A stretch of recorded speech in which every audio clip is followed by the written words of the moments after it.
4th and 13. Just throwing it up. OSU fans want answers. The Hail Mary hook and ladder won the game for Central Michigan last Saturday, but the play before should have been the end of the game. Everyone from the coaches to the fans to the analysts thought the game was over. Even Central Michigan thought the game was over. So the game should be over, right? Well, the MAC official said otherwise. They're still in it. Intentional grounding. Number 2 was still in the pocket, and there was no receiver in the area. That's a loss of down foul at the spot of the foul, and there will be one untimed down. The flag for intentional grounding was correct. However, the game should have ended with that penalty. Well, the Chippewas may have gotten the biggest break of the entire season because they shouldn't have had an opportunity even to run that play. This is the rule the refs use when making the call for an untimed down. But that exception is the reason the game should have ended after the throw. Never thought of intentional grounding being called at that time in the game. If the ref throws the flag and calls the intentional grounding but doesn't misinterpret the rule, then the game is over right there. OSU was 2-0, and that's all you hear of the game. Think about it like this. In previous years, when the BCS still controlled the national championship and the rankings, the Cowboys would have no chance of reaching the final game because the computers would look at this loss and rule them out. But because the playoff committee can overlook this loss, then OSU has a chance to be undefeated in the eyes of the committee. Because of that call, however, the refs and the Big 12 replay crew have been suspended for 2 games. Hopefully, refs and coaches will reread the rule book to make sure they don't fall victim to another rule misinterpretation this season. For the Poke Report, I'm Brian Schroll. Free throw distractions. They come in all shapes and sizes. But do they work? Do they really distract the players? Oklahoma State point guard Keaton Page admits they get into his head. I've always been taught from an early age not to pay attention to them because a free throw is supposed to be the easiest shot in the game. That's why they call it a free throw. You have nobody guarding you. It's finally your opportunity to have a free shot. So, but they do get distracting at times, and it's just a mental game when it comes to a free throw. Fans like to focus on that mental game. One diehard Oklahoma State basketball fan goes as far as to dress up in a chicken suit. I really like getting into the heads of other players, making them laugh on the bench.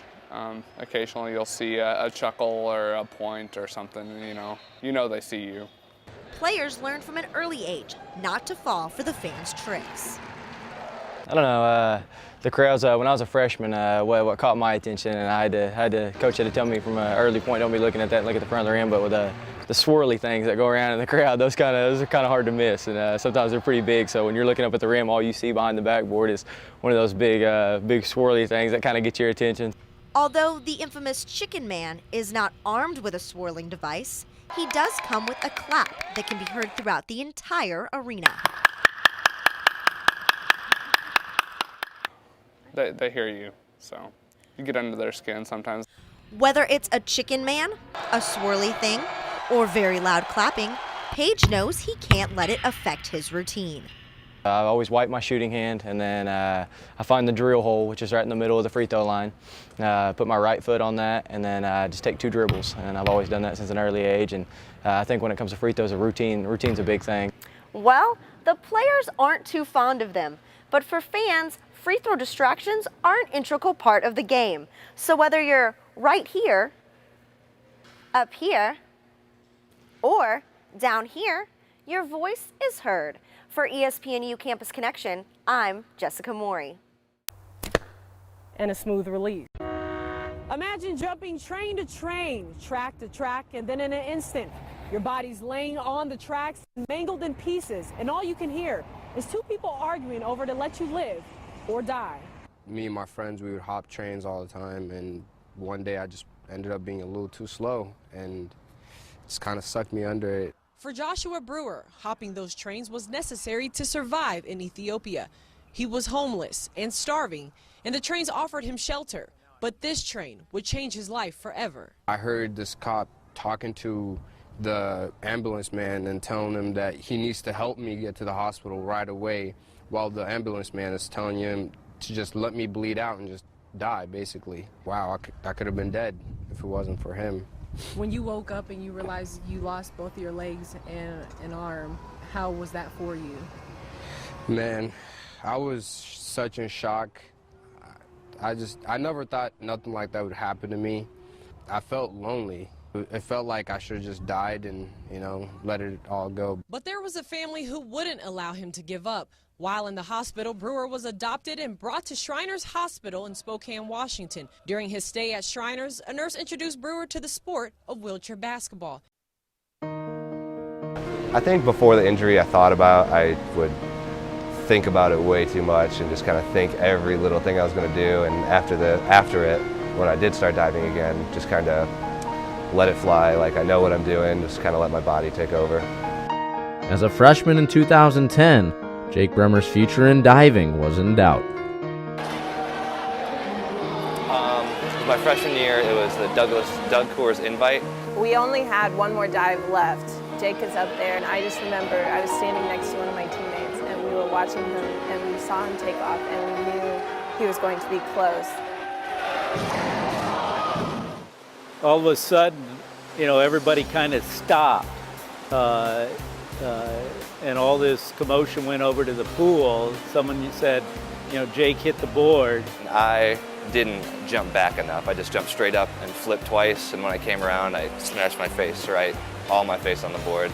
Everyone was dead silent. The swimming stopped, everything stopped. No one knew what to do. One of my friends, Jeremy, he jumped in. He was a senior my freshman year and swam me to the side, and then they got me on the backboard and pumped me full of medicine. It's hard to remember like everything. For weeks afterwards, I like relived that same noise of like him hitting the board, and it was just shock. This was by far the worst accident I've ever seen. Jake was rushed to the local Ball Memorial Hospital for 4 hours before being transferred to a hospital in nearby Indianapolis. I went and saw him at the hospital that night in the emergency room. To tell you the extent of his injury, I couldn't recognize him. It was then the extent of his injuries became clear. Jake had broken both cheekbones, his jaw, knocked out 3 teeth, and crushed his nose, breaking it in 4 places. He underwent surgeries to reconstruct his nose and insert metal plates in his cheekbones and jaw. I think the worst part was my jaw being wired shut because I could eat only liquids, and it's just so weird going to all liquids. Like, you're never full. Like, it's not even eating. I lost a lot of weight. We saw him 2 days later. We went and visited him down in the hospital, and we expected him to be, you know, not quite himself, but we walked into the room, and even though his jaw was like wired shut, he still like kind of smiled, and he was joking around with us.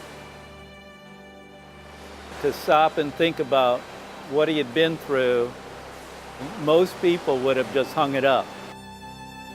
Like, after most of the surgeries, got home to recover. My mom always asking me about it every day. She's like, "You're not going back, are you?" And I was like, I don't know, like I think I am, because I still love diving, obviously. Not only has Bremer returned to the board, but his mental resolve has allowed him to compete at a high level. All the divers in the conference, usually my sophomore year when I did start diving again, they'd all heard about it, and they're like, "Wow, I can't believe you're diving again." A bunch of comments on the video said, "Can't believe you're alive and still diving again," and that's pretty much everyone's just like, "Can't believe you're still doing it." The best thing to do is just not think about it. Like, don't think that it happened before.